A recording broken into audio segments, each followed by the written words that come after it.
Welcome back to Big Mouth and fancy seeing you here. Yes, there's a report saying that Shazam may feature the 7 deadly sins. Guess what? I know nothing about the 7 deadly sins. Should we give it a read?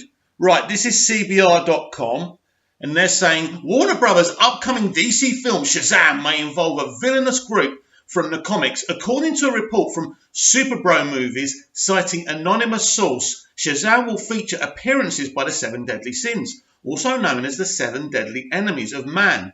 They are a team of 7 demons who are meant to represent the physical embodiments of the 7 deadly sins of Judeo-Christian religions: pride, envy, greed, wrath, sloth, gluttony, and lust. My type of people.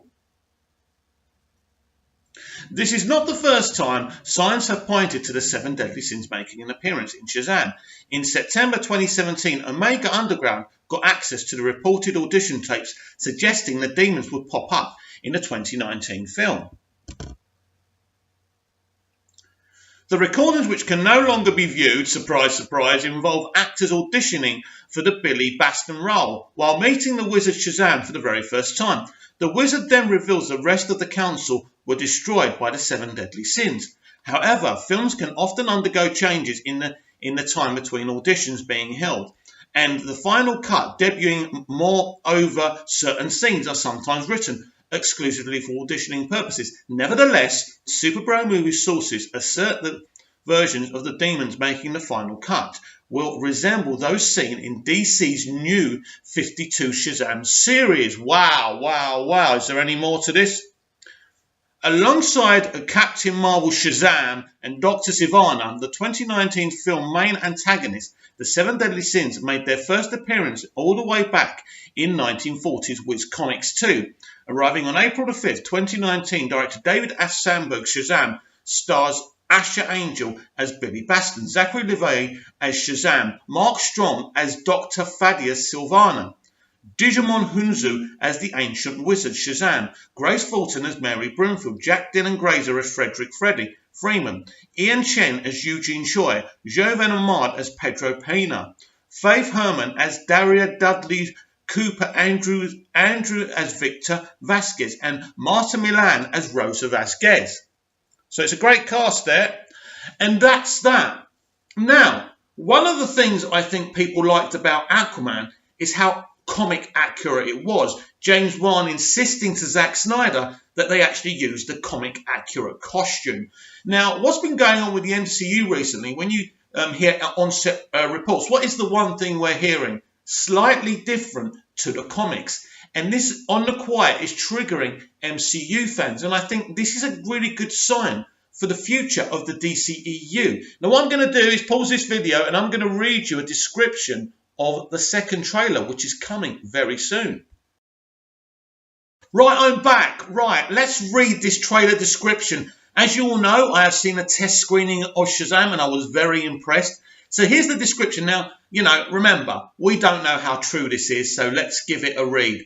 The trailer kicks off with Billy eating dinner with his foster family, where Cooper Andrews' Victor Vasquez reveals a costume hero has appeared in Philadelphia. We then cut to a montage of clips from the first trailer, before the WB, New Line and DC logos grace the screen. From there we go back to dinner and we are introduced to Darla Dudley and Pedro Pena, the latter of which makes fun of Shazam's costume. Next, we visit the wizard's lair, where we see Billy once again acquire his powers.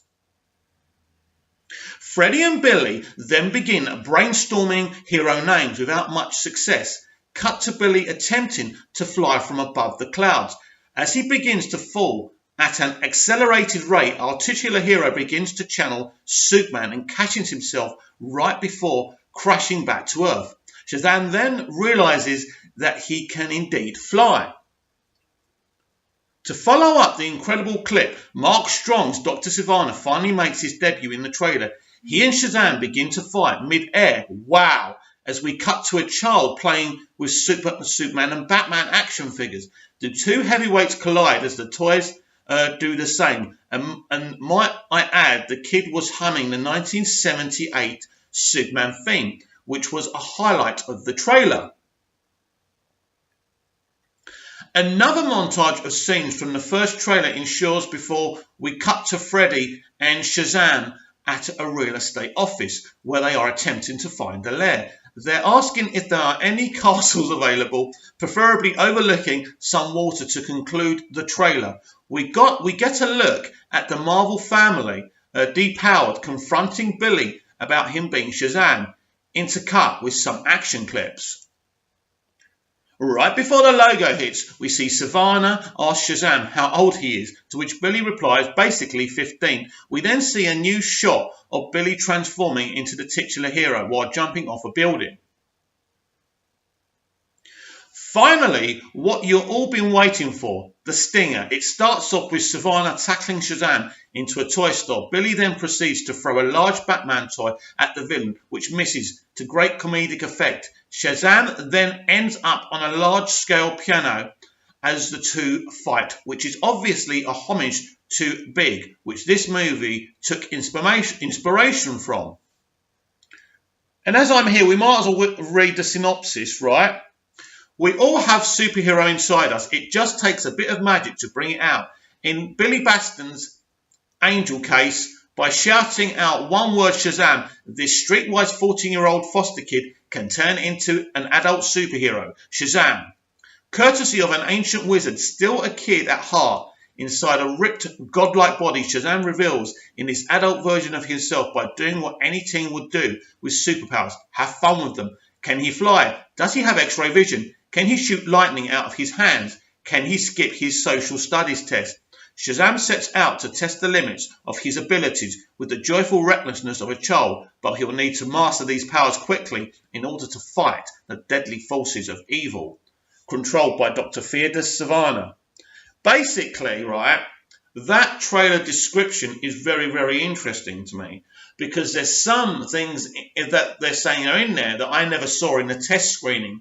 Very, very interesting. But I tell you what, it sounds like a very, very exciting trailer, and I can't wait. Yes, lots of comic book accurate situations, which I also saw in the test screening. It does seem to me that Walter Hamada has got one rule here. You know, reflect the comics. That's what the fans want to see. You know, diehard comic book fans go and watch comic book movies to see what they've read in the books come to live action, a reality, you know. So that's very important here, and that's very exciting. So, yes, very interesting. There's stuff in that supposed trailer that I haven't seen in the test screening. So I'm even more excited now to see this trailer. I tell you what, it is looking good for the DCEU.